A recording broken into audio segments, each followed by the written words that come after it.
Hello बच्चों, आज हम लोग आज के वीडियो लेक्चर में इलेक्ट्रिक पोटेंशियल का डेरिवेशन समझेंगे। Electric potential due to charge spherical shell हो या कोई कंडक्टर्स हो, हॉलो हो या सॉलिड हो, या इंसुलेटर हो, हॉलो है या सॉलिड हो।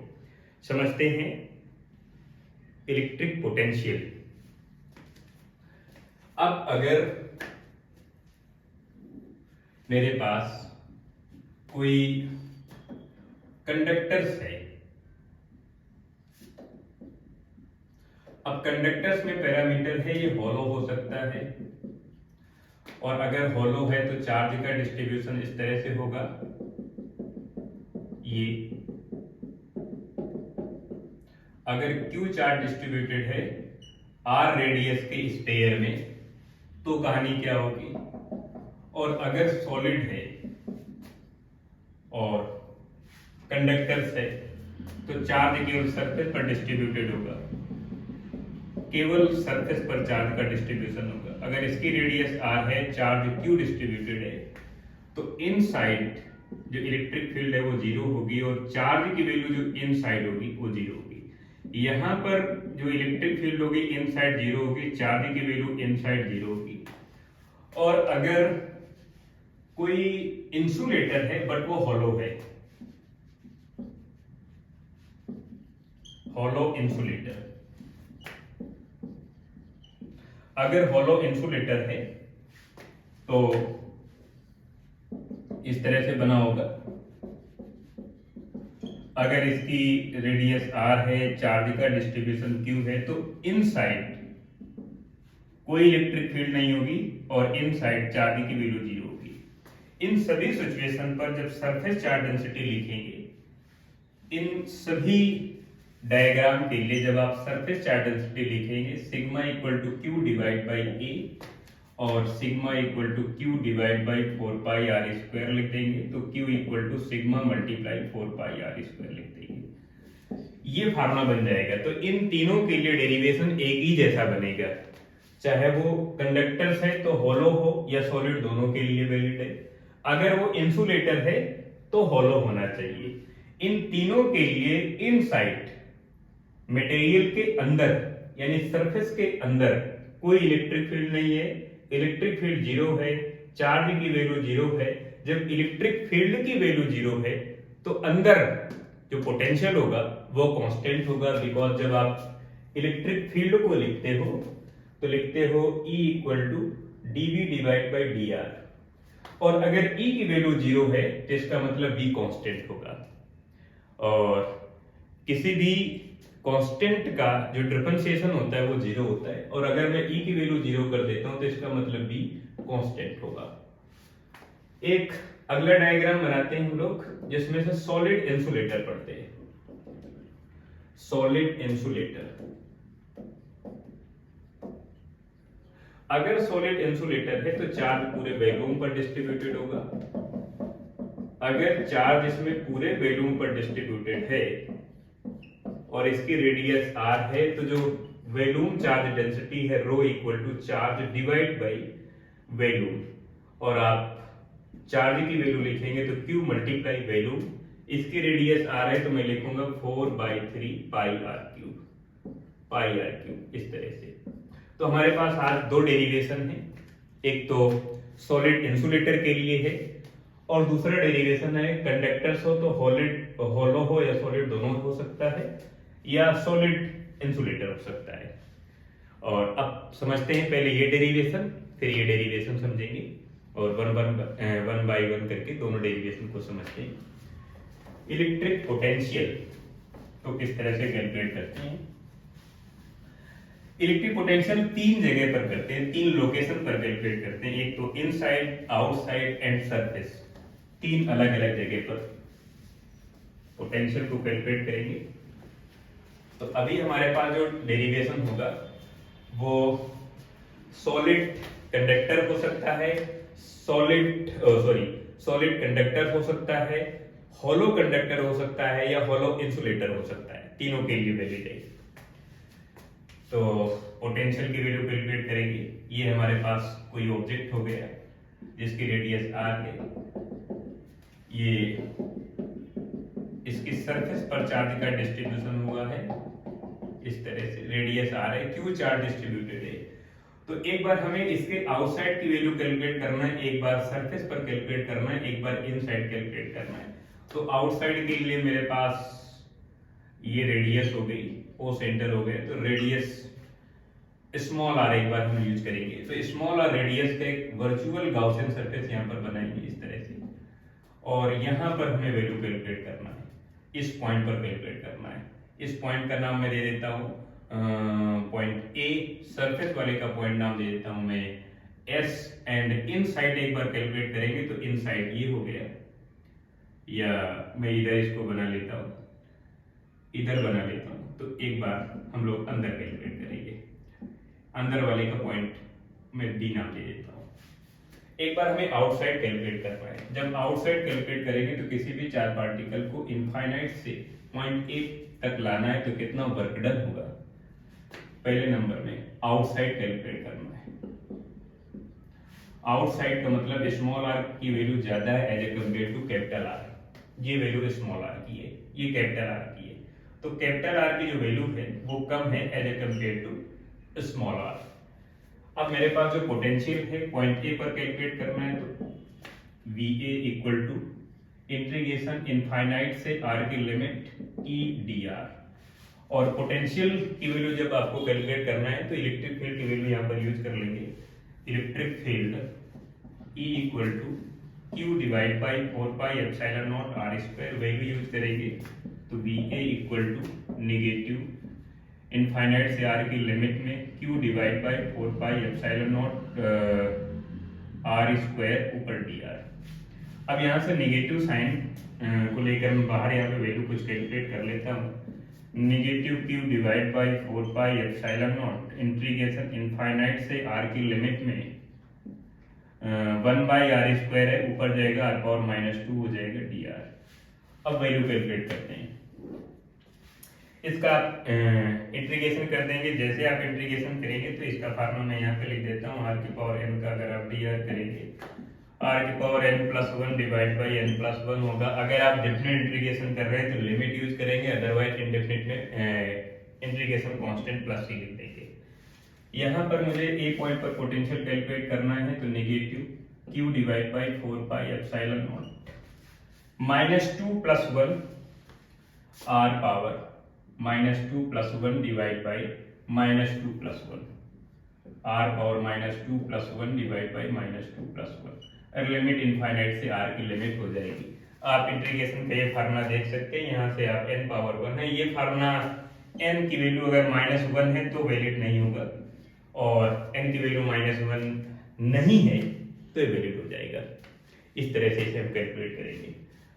तो वी ए इक्वल टू मेरे पास हो जाएगा -q divide by 4 pi epsilon naught R power -1 divide by -1 infinite से आर की लिमिट में नेगेटिव से नेगेटिव कैंसिल आउट हो जाएगा, आर पावर नीचे आएगा तो पॉजिटिव हो जाएगा। v equal to q divide by 4 pi epsilon naught 1 by R infinite से आर की लिमिट में आप लिमिट यूज करेंगे तो q divide by 4 pi epsilon naught 1 by R minus 1 by infinite, तो इनफाइनाइट 1 बाई इनफाइनाइट 0 हो जाएगा। तो V A mean A point पर जो पोटेंशियल हो जाएगा q divide by 4 pi epsilon naught R हो जाएगा।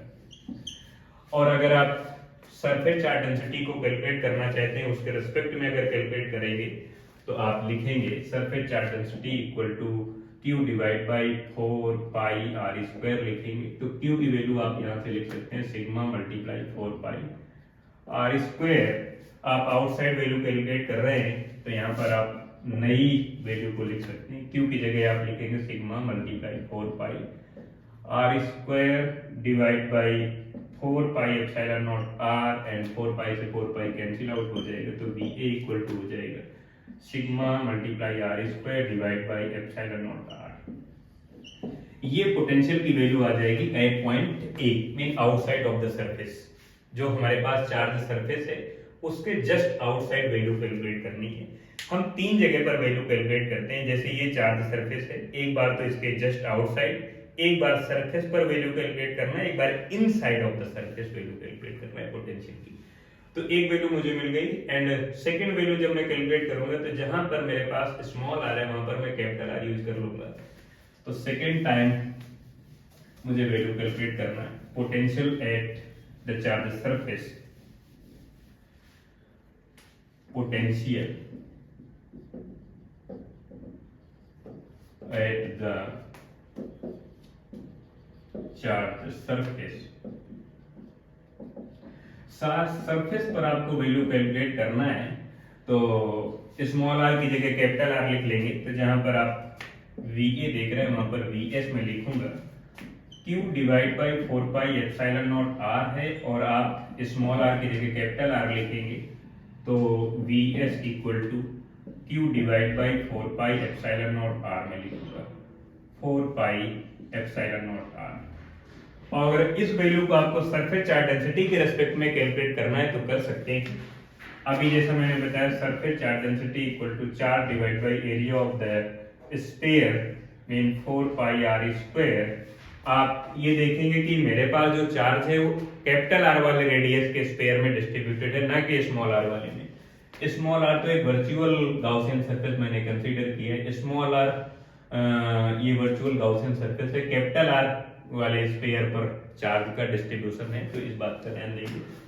तो मैं अगर Q इक्वल टू लिखूंगा तो sigma multiply 4 pi r square and VS mean potential equal to sigma multiply 4 pi r square divide by 4 pi epsilon naught r and cancel out हो जाएगा 4 पाई एक r से r। तो VS सरफेस पर जो potential हो जाएगा sigma multiply r divide by epsilon not, ये सरफेस पर हो जाएगा। अब इनसाइड आपको वैल्यू कैलकुलेट करना है इनसाइड ऑफ द सरफेस। अब जब आपको इनसाइड की वैल्यू कैलकुलेट करना है तो एक नया डायग्राम मुझे बनाना पड़ेगा। आपको पोटेंशियल की वैल्यू इनसाइड कैलकुलेट करना है। जब आप इनसाइड वैल्यू कैलकुलेट करेंगे potential at inside of the charge surface, जो आपके पास चार्ज सरफेस है उसके इनसाइड आपको कैलकुलेट करना है। अब इनसाइड तो इलेक्ट्रिक फील्ड की वैल्यू 0 होती है और अगर इनसाइड इलेक्ट्रिक फील्ड की वैल्यू 0 होती है कैपिटल R है, आपको स्मॉल r पर कैलकुलेट करना है। तो ये आपके पास एक गाउसियन सर्कल बनेगा और इनसाइड इलेक्ट्रिक फील्ड की वैल्यू 0 है क्योंकि चार्ज की वैल्यू 0 है इनसाइड।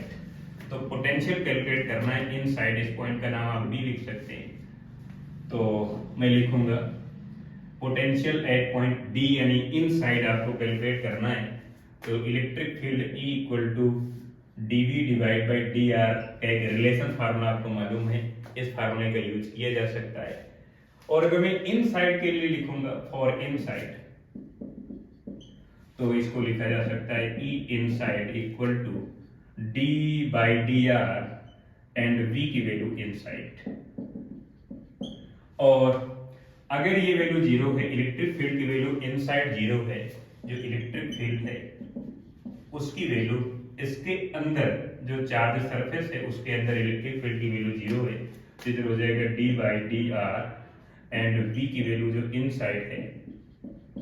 और किसी भी चीज का जो डिफरेंशिएशन होता है अगर वो 0 हो गया तो इसका मतलब कांस्टेंट है, तो V की वैल्यू जो इनसाइड होगी वो कांस्टेंट होगी।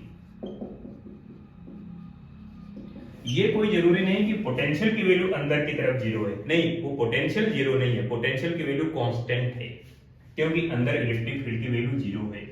कांस्टेंट का डिफरेंशिएशन 0 होता है। जैसे आप acceleration equal to dv by dt आप पढ़ते हैं, अगर वेलोसिटी कांस्टेंट है तो एक्सेलरेशन 0 है, बट पार्टिकल यूनिफॉर्म मोशन कर रहा है, वेलोसिटी 0 नहीं है, वेलोसिटी वैल्यू कांस्टेंट है तो उसका डिफरेंशिएशन 0 होगा, ये ध्यान रखना है। तो inside of the charge surface electric field की वैल्यू 0 है लेकिन पोटेंशियल 0 नहीं है, पोटेंशियल की वैल्यू कुछ ना कुछ है बट जो भी है वो कांस्टेंट है। अब इसका अगर मैं ग्राफ बनाता हूं तो ग्राफ किस तरह से बनेगा, पोटेंशियल और डिस्टेंस के रेस्पेक्ट में अगर मैं ग्राफ बनाऊंगा इसका तो ग्राफ बड़ा इजी बन जाएगा। इस तरह से ये मेरे पास वो चार्ज सरफेस हो गए जिस पर मुझे वैल्यू को कैलकुलेट करना है, और ये हो गई इसके सेंटर वाली लाइन। इसको कंप्लीट लाइन बनाया जा सकता है। ये ग्राफ हो गया। अब यहां से लेकर ये तो सेंटर हो गया, यहां पर स्मॉल आर जीरो है, यानी यहां पर स्मॉल आर जीरो है, यहां से लेकर यहां तक यहां पर स्मॉल आर कैपिटल आर के बराबर है, मीन ये सरफेस हो गया। तो यहां से लेकर यहां तक पोटेंशियल कांस्टेंट है। इसके बाद फिर ये अपनी वैल्यू को चेंज करता है, मीन इस तरह की वैल्यू बनाता है, और यहां पर स्मॉल आर कैपिटल आर से ज्यादा है। तो यहां पर जो पोटेंशियल है आउटसाइड वो डिस्टेंस का इनवर्सली प्रोपोर्शनल है। इस तरह से अगर आप ग्राफ ऐसा नहीं बनाना चाहते हैं तो दूसरी तरह का बना सकते हैं। आप ऐसा बना सकते हैं, ग्राफ ऐसा बना सकते हैं। यहां पर स्मॉल आर जीरो है और सेंटर से लेकर सरफेस तक पोटेंशियल की वैल्यू कांस्टेंट है, और यहाँ पर ये सरफेस हो गई, फिर इसके बाद ये इनवर्सली प्रोपोर्शनल का ग्राफ बनता है। तो यहाँ पर जो पोटेंशियल है वो डिस्टेंस का इनवर्सली प्रोपोर्शनल है, ये ग्राफ बन जाएगा। इस तरह का ग्राफ दोनों तरफ बन सकता है, लेफ्ट एंड राइट दोनों तरफ बन जाएगा, तो दोनों तरफ ये वैल्यू आ जाएगी। ये ग्राफ है पोटेंशियल का। सेंटर से लेकर सरफेस तक पोटेंशियल की वैल्यू कांस्टेंट है। फिर इसके बाद ये पॉइंट तो सरफेस वाला है, इसके बाद फिर ये पोटेंशियल की वैल्यू डिक्रीज होना स्टार्ट होती है और इनफाइनाइट में जाके पोटेंशियल जीरो हो जाएगा। ये आपको ध्यान रखना है। और ये ग्राफ है, इस तरह से आप पोटेंशियल और डिस्टेंस मीन आर के रेस्पेक्ट में ग्राफ इस तरह से बनाएंगे। अगर आप दोनों तरफ का ग्राफ बनाना चाहते हैं तो दोनों तरफ का ग्राफ ऐसे बन जाएगा। जैसे ये चार्ज वही ऑब्जेक्ट हो गया, लेफ्ट राइट दोनों का ग्राफ अगर बनाएंगे, और ये लाइन हो गई जो सेंटर से पास हो रही है, तो यहां पर स्मॉल आर की वैल्यू जीरो है, यहां से लेकर सरफेस तक पोटेंशियल की वैल्यू कांस्टेंट है। उसी तरह से यहां पर सेंटर से लेकर सरफेस तक पोटेंशियल कांस्टेंट है। इसके बाद फिर अपनी वैल्यू चेंज करता है। यहाँ पर स्मॉल आर कैपिटल आर के बराबर है, यहाँ पर ज्यादा है, यहाँ पर स्मॉल आर कैपिटल आर के बराबर है, और फिर इसके बाद स्मॉल आर की वैल्यू कैपिटल आर से ज्यादा। तो इस तरह का आप ग्राफ बना सकते हैं। पोटेंशियल एंड डिस्टेंस के रेस्पेक्ट में इस तरह का ग्राफ बनेगा। अगले वीडियो लेक्चर में हम लोग इससे रिलेटेड कुछ नई एप्लीकेशन पढ़ेंगे।